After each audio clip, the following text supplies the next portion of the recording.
प्रिय भक्तगण, आज हम आपको एक ऐसी कथा का श्रवण करा रहे हैं जो सुनने मात्र से आपके जीवन में सुख, समृद्धि और धन की वर्षा होगी। अगर आप यह कहानी सुन रहे हैं तो पूरा सुने। इस कहानी को आधा अधूरा छोड़कर जाने की गलती ना करें, क्योंकि इस कहानी को पूरा मात्र सुनने से ही मनचाहा फल की प्राप्ति होती है। इसलिए इस कथा को पूरा सुने। आप शिव भक्त हैं तो भोलेनाथ का अनादर ना करें। वह कैसे, तो चलिए इस कहानी के माध्यम से जानते हैं। यह कहानी उस समय की है जब देवी सीता को हरण करके रावण उन्हें लंका ले गया और हनुमान जी समुद्र लांघकर लंका गए और माता सीता का पता लगाकर लौटे।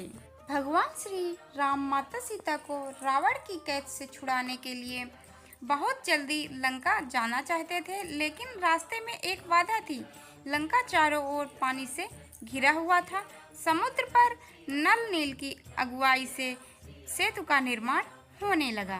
भक्तगण, यह कहानी एक गिलहरी की है, उसके साहस से की है, तो पूरा सुनिएगा। तो सेतु बनाने के लिए पूरी सेना लग गई।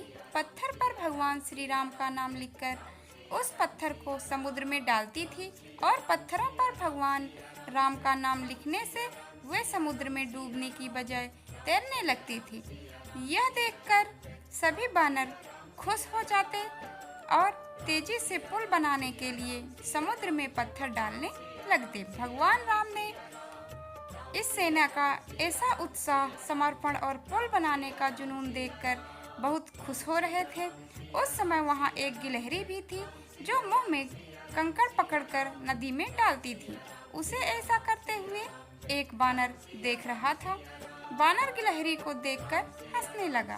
बानर ने कहा, हे छोटी गिलहरी, तुम यहाँ से दूर रहो, कहीं तुम इन पत्थरों में दब ना जाओ या समुद्र में डूब ना जाओ।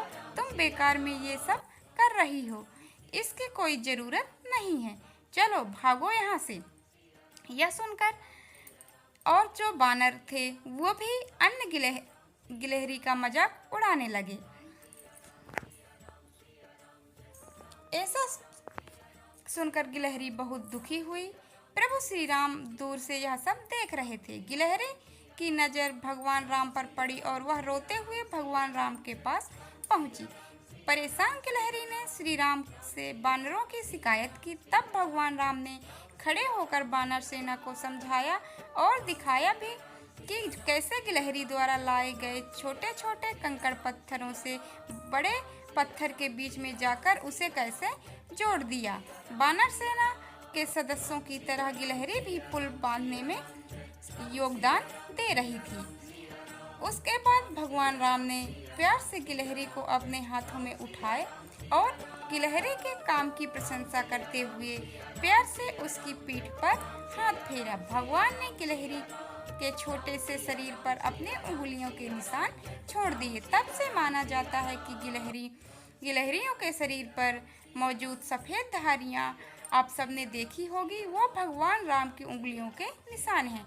ये भी राम सेतु के बनाने में गिलहरी की कहानी थी। इस कहानी में हमें दो सीख मिलती है। पहली सीख, दूसरों के काम का मजाक हमें कभी भी नहीं बनाना चाहिए, और दूसरी सीख, किसी भी तरह का योगदान कार्य में महत्वपूर्ण होता है। दूसरों द्वारा मजाक बनाए जाने के बावजूद अपना आत्मविश्वास कभी हमें नहीं खोना चाहिए। तो इस वीडियो को बोलते समय कोई त्रुटि हो तो क्षमा चाहती हूँ। उम्मीद है आप सभी को यह वीडियो अच्छी लगी होगी। अगर आप शिव भक्त, राम भक्त हैं तो चैनल को सब्सक्राइब और वीडियो को लाइक करें। कमेंट में जय श्री राम, हर हर महादेव लिख दीजिएगा। भगवान आपकी सारी मनोकामना पूर्ण करें।